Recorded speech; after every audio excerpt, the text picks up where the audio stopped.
সংবিধান সংস্কার পরিষদের অধিবেশন না ডাকলে কালই হবে সরকারের শেষ।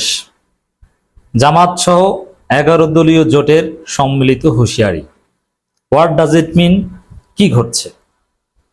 দর্শক, একটা নাটকীয় পরিস্থিতি, টান টান উত্তেজনা। দর্শক, জামাত, এনসিপি সহ 11 দলীয় জোট যদি এই অবস্থানের উপর অনড় থাকে, তাহলে রাজনীতি আবারও 360 ডিগ্রি ঘুরে যাবে, উল্টে যাবে। বিএনপিকে জামাতের এই হুঁশিয়ারিতে তাদের টনক নড়বে, না বিএনপির মতোই হাঁটবে? কি ঘটতে যাচ্ছে দর্শক? তুমুল উত্তেজনা। আমরা ওভারঅল দেখছি যে জাতীয় সংসদের প্রথম দিন ভালোই চলছিল, জামাত তো খুশি, বিএনপিও খুশি, এবং বিএনপি জামাত একটা আন্ডারস্ট্যান্ডিং এর ভিত্তিতেই চলছে। এর মধ্যে হঠাৎ করে বিএনপি সরকারের দিন শেষ। এর মানে কি? আসলে কি দিন শেষ? না, কিছুতেই বিএনপি সরকার দিন শেষ না। 180 দিনের আগে কোনো চূড়ান্ত কনক্লুশনে যাওয়া যাবে না। তবে জামাত বিরোধী দল সুলভ রোল প্লে করছে না। বিরোধী দল যদি একটু উত্তেজনাকর কথাবার্তা না বলে কেমন হয়? আবার জামাত এনসিপি যে একটা সমঝোতার ভিত্তিতে চলছে, এটা আওয়ামী লীগও জানা গেছে, জামাত বিএনপি আওয়ামী লীগও জেনে গেছে। তো এতেও তো পরিবেশ পরিস্থিতি তেমন একটা জমে না। তো একটু জমানোর জন্য এইসব কথাবার্তা, আসলে কিছু না। তবে সরকারের দিন শেষ, ইটস ইম্পসিবল। সরকারের দিন শেষ করতে জামাত যাবে না, এবং শেষ যাতে হয়ে যায় এরকম কোনো কাজ করবে না। জামাত কিছুতেই বিএনপি সরকারের পতন চায় না। এমনকি জামাতের এখনকার অবস্থান হচ্ছে 5 বছর বিএনপি থাকুক, এতে জামাতেরও লাভ, বিএনপিরও লাভ, এবং এর মধ্যে দিয়ে আওয়ামী লীগকে একদম শূন্যের কোঠায় নামিয়ে আনবে। এটা হচ্ছে জামাত বিএনপির উদ্দেশ্য। এখানে জামাত যেটা করতে পারে, যে বিএনপি যদি আসলেই সংবিধান সংস্কার পরিষদের সভা না ডাকে, তাহলে জামাত নিজেরাই সভা ডেকে বসতে পারে। That could happen. এবং সংসদে অনেকগুলো রুম রয়েছে। বিরোধী দলের চিফ হুইপ সংবিধান সংস্কার পরিষদের সভা আহ্বান করবেন। জুলাই সনদ অনুযায়ী এটা জামাত এনসিপি করতে পারে, এবং সিনিয়র একজন এমপিকে সভাপতি বানিয়ে, দ্যাট মিনস ভারপ্রাপ্ত স্পিকার বানিয়ে, তারা সংবিধান সংস্কার পরিষদের সভা ডাকতে পারে। এখন যিনি স্পিকার নির্বাচিত হয়েছেন এবং ডেপুটি স্পিকার হয়েছেন, তারা তো জাতীয় সংসদের, সংবিধান সংস্কার পরিষদের না। অতএব সংবিধান সংস্কার পরিষদে নতুন কাউকে সভাপতি বানিয়ে অধিবেশন শুরু করা যায়। এখন হ্যাঁ, বিএনপি জুলাই সনদ মানবে, ইটস মাই প্রেডিকশন। তবে তাদের যেসব বিষয়ে নোট অফ ডিসেন্ট ছিল ওইগুলো বাদে মানবে, আংশিক মানবে। আংশিক মানলে অনেক পরে মানবে। এখনই যদি জামাতের কথা মতো বা সবকিছু মেনে নেয়, তাহলে বিএনপির মতো চলতে পারে না। এই জন্য বিএনপি 180 দিন সময় লাগাবে শেষের দিকে যে মানবে, আর জামাত এনসিপি চায় এখনই মানাতে। এই জায়গায় দিন শেষে মধ্যম মানের কিছু একটা হবে। জামাত এনসিপি বিএনপি আন্ডারস্ট্যান্ডিং আসবে এবং কনভিন্সড হবে। রাজপথের আন্দোলনের হুঁশিয়ারি দিয়েছে, কিন্তু দিন শেষে ওইরকম আন্দোলন করার কোনো প্রয়োজন হবে না। এটা হচ্ছে সত্য কথা। দর্শক, সংবিধান সংস্কারের অধিবেশন না ডাকলে কালই হবে সরকারের শেষ। আসলে কি সরকারের শেষ? আসলে কিছু না।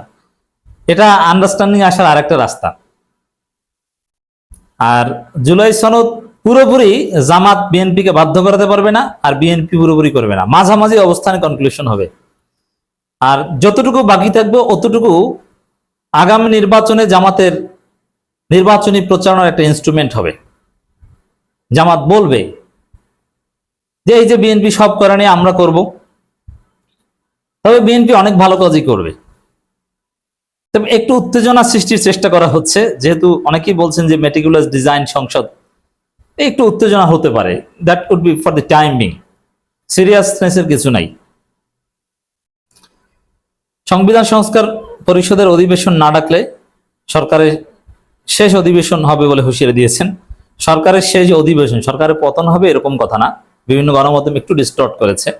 সরকারের শেষ অধিবেশন বলতে জামাত তাহলে বলবে যে আমরা এই সংসদে নাই, আগে সংবিধান সংস্কার পরিষদ শেষ করি। অথবা দুইটা বলতে পারে। জামাতের একটা প্ল্যান হচ্ছে, জামাত সকালে সংবিধান সংস্কার পরিষদের অধিবেশন চালাবে, বিকালে যে সংসদের যে অধিবেশন শুরু হয়েছে ওইটা চলবে। বিএনপি চাইলেও সংসদে তালা মারতে পারবে না, জামাত এনসিপি এমপিদের বসতে নিষেধ করতে পারবে না।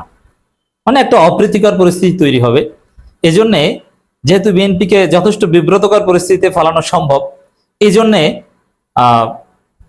এই জামাত জোট 11 দলীয় জোট এই কড়া কথা বলতে পেরেছে আত্মবিশ্বাস থেকে, যে আমরা যদি আসলেই বিএনপিকে ওভারলুক করে সংবিধান সংস্কার পরিষদের সভা আহ্বান করি, সেটা তো করা যায়, কারণ জুলাই সনদে আছে, বাধ্যবাধকতা আছে। আর বিএনপি জুলাই সনদ মানবে বলছে, কিন্তু প্রতারণা করছে, আবার ওইটা ঠেকানোর শক্তিও বিএনপির নাই।